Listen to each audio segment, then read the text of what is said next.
بہت سارے نشے لوگوں کو لگے ہوئے ہوتے ہیں. ہر آدمی کوئی نہ کوئی نشہ کرتا ہے. کوئی دولت کا کرتا ہے, کوئی شہرت کا کرتا ہے, کوئی اپنی تعریف کا نشہ کرتا ہے. دو چار لوگوں سے تعریف سن کے مطمئن ہو جاتا ہے. ناراض تو نہیں ہو گیا اس جملے سے آپ؟ کرتے ہیں لوگ دولت کا نشہ بھی. یہ جب نقصان ہوتا ہے تو بندے بیمار نہیں ہو جاتے؟ پیسے ڈوب جاتے ہیں تو لوگ بیمار نہیں ہو جاتے؟ تو اس کا مطلب یہ ہوتا ہے کہ نشہ ٹوٹ گیا ہے. بہک ہوئے ہیں نا تھوڑے سے تو کانپتے ہیں, تڑپتے ہیں, پریشان. نشہ ہی اسی طرح ہی کرتا ہے نا, نہیں ملتا تو پریشان ہوتا ہے. یہ سارے نشے ہیں, مختلف قسم کا نشہ. اب مانتے نہیں اس بات کو, تسلیم نہیں کرتے, کیونکہ تسلیم کرنا بڑا مشکل کام ہے. اس کے لیے تو بڑی ساری چیزیں جو ہیں وہ دبوچ کے اور بڑی سارے رستے پھلانگ کے آنا پڑتا ہے, تو بڑا مشکل ہے ماننا, ورنہ کرتے ہیں ہم. ہمارا مزاج ہے. یہ گھومنے پھرنے کا, دنیا دیکھنے کا بھی ایک نشہ ہے. یہ بہت ساری باتیں کرنے کا بھی ایک نشہ ہے. گپ شپ کا بھی ایک نشہ ہے. دو چار لوگوں کی جب تک پگڑیاں نہ کھول لیں, بعض لوگوں کو نیند نہیں آتی. یہ غیبت کا, چغلی کا, بددیانتی کا, یہ بھی ایک نشہ ہے. اس پر ملا رومی رحمۃ اللہ نے بڑا کلام لکھا ہے. وہ کہتے ہیں مانگ کے کھانے کا بھی نشہ ہے. مانگ کے کھانے کا بھی نشہ ہے. وہ کہتے ہیں کہ ایک بھیک مانگنے والی خاتون تھی, تو بادشاہ کے پاس بھیک مانگنے آئی, تو بادشاہ کو پسند آ گئی, اس نے شادی کر لی. اب اس کو عادت تھی بھیک مانگ کے کھانے کی, تو وہ کنیزوں سے کہا کرتی تھی کہ فٹافٹ نہ روٹی لے کے آیا کرو, میں 2-3 دفعہ مانگوں تو پھر لایا کرو.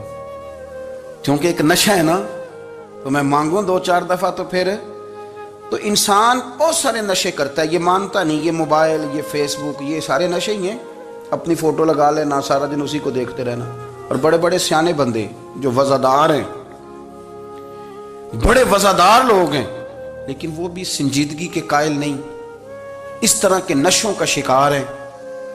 یہ سارے نشے ہیں جو ہم نے پال لیے. ہمارے صوفیاء, ہمارے بزرگ فرماتے ہیں کہ تم اس طرح کرو, اگر سارے نشوں سے بچنا چاہتے ہو تو سجدے کا نشہ شروع کرو. سجدے کا نشہ شروع کرو. یہ نا اقبال کہتے ہیں, عطار ہو, رومی ہو, رازی. آپ بات کو سمجھیں. عطار ہو, رومی ہو, رازی ہو, غزالی ہو, کچھ ہاتھ نہیں آتا بے آہ سحر گاہی. کہتے بہت بڑا صوفی ہو جیسے فرید الدین عطار تھے, بہت بڑا تصوف کا امام ہو جیسے امام غزالی تھے, بہت بڑا تفسیر کا استاد ہو جیسے امام رازی ہو. عطار ہو, رومی ہو, رازی ہو, غزالی ہو, پر کچھ ہاتھ نہیں آتا بے آہ سحر گاہی. اگر سویرے اٹھ کے روتا نہیں نا اللہ کی بارگاہ میں, اگر تہجد نہیں نہ پڑھتا, تو کچھ ہاتھ نہیں آتا بے آہ سحر گاہی. پھر اس کو کوئی چیز نصیب. میری بات کی سمجھ آ رہی ہے آپ حضرات؟ جب تک آپ سویرے نہیں اٹھتے, آپ اللہ اللہ نہیں کرتے, آپ کو نوافل کا چسکا نہیں, عبادت کا مزہ نہیں. فرمایا میری عبادت کرو, یہ شوق پیدا کرو, میں نے تمہیں پیدا کیا ہے. ہم لوگوں کے نشے, مختلف نشے, بڑا عجیب رنگ ہے. محفل کی صدارت کرنے والے بڑے پیر صاحب, بڑے القابات, اوہو, بیچ میں سے بندہ تلاش کرنے سے بھی نہیں مل رہا, اتنے بڑے لقب ہیں اس کے. لیکن وہ سج سمر کے 2.5 گھنٹے بیٹھا رہا محفل میں, اور نماز کا وقت آیا تو اس نے مختصر سی پڑھی, وہ نکل گیا. ہلکے سے سجدے کیے. او اتنا بڑا عشق رسول, نعت کا, او ہو کیا بات ہے. اور عشق رسول کا بہت بڑا پیغامبر, بہت بڑا مبلغ. وہ بیچارہ سمجھ ہی نہیں سکا کہ اللہ کے رسول نے فرمایا تو نماز پڑھ, میری آنکھیں ٹھنڈی ہو جائیں گی. تو یہ نشے کے عادی تو ہیں, پر حقیقت کے قائل نہیں.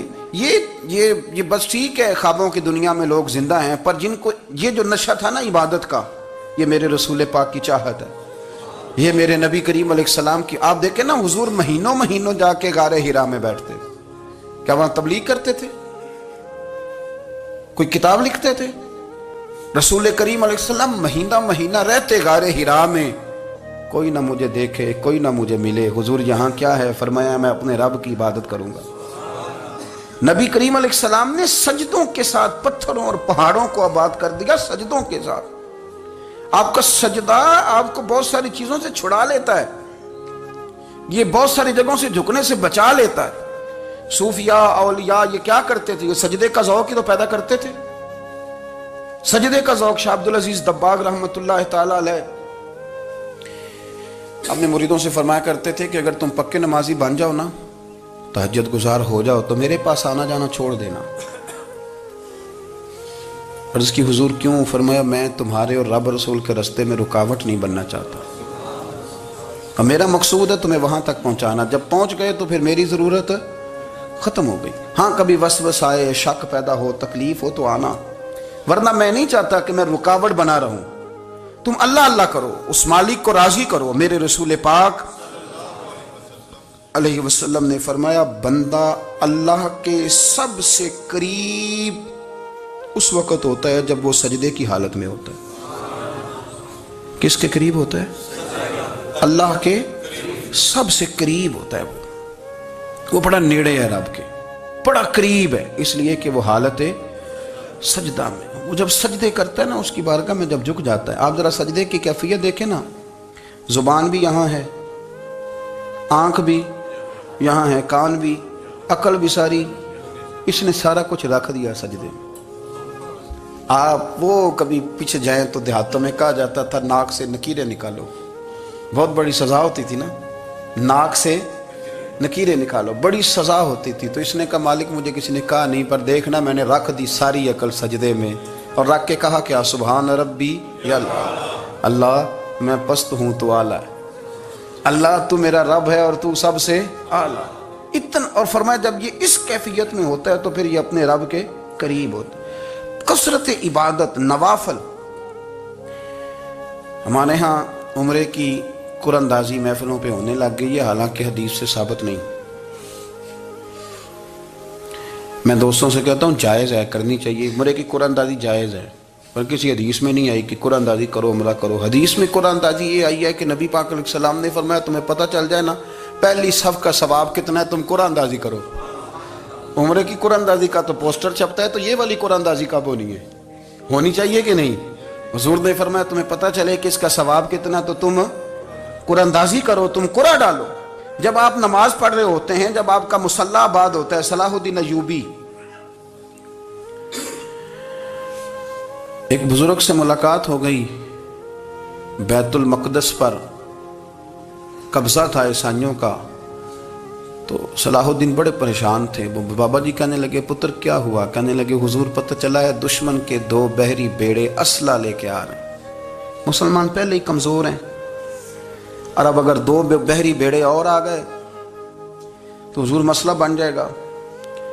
تو میں پریشان ہوں کہ کس طرح یہ کم مسئلے والی ہماری فوج ہے کیسے مقابلہ کرے گی۔ تو بابا جی کہنے لگے پتر اس طرح کرنا، آج رات تو بھی دعا کرنا اور میں بھی کروں گا، تو بھی دعا کرنا، آپ ناراض نہ ہونا، ہم تو پیروں والے ہیں، ہم تو پیروں کے نوکر غلام ہیں، ہمارا تو گزارا ہی نہیں، ہمیں تو ملتا ہے سارا کچھ وہاں سے۔ پر میرا سوال یہ ہے کہ تعویذ لینے جاتے ہو نفل کیوں نہیں پڑھتے؟ رات اللہ اللہ کیوں نہیں کرتے؟ یہ بھی تو ہمارے بزرگوں کا ہی طریقہ ہے، انہوں نے تو ہمیں سکھایا ہے۔ صلاح الدین ایوبی سے بزرگوں نے کہا کہ رات آج نا اللہ اللہ کرنا، تو میں تیرے لیے دعا کروں گا، تو بھی دعا کرنا۔ تو بندہ جب دکھی ہوتا ہے تو سجدہ کرتا ہے، تو پھر ہی تو مصلی بھیگ جاتا ہے، پھر ہی تو مزہ آتا ہے۔ سکھی بندہ تو کعبے جا کے نہیں روتا، دکھی تھے، تکلیف تھی، تو سر رکھا سجدے میں تو تڑپ گئے۔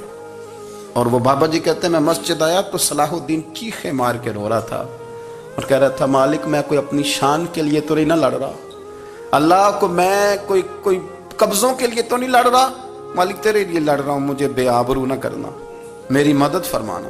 کہتے ہیں میں آیا تھا کہ مسجد میں دعا کروں گا، پر صلاح الدین ایوبی کو روتے دیکھا تو میں لوٹ گیا۔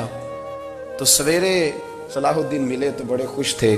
میں نے کہا پتر کیا ہوا؟ کہنے لگے حضور وہ بحری بیڑے 2 آ رہے تھے نا اسلحہ لے کے، دونوں ڈوب گئے پانی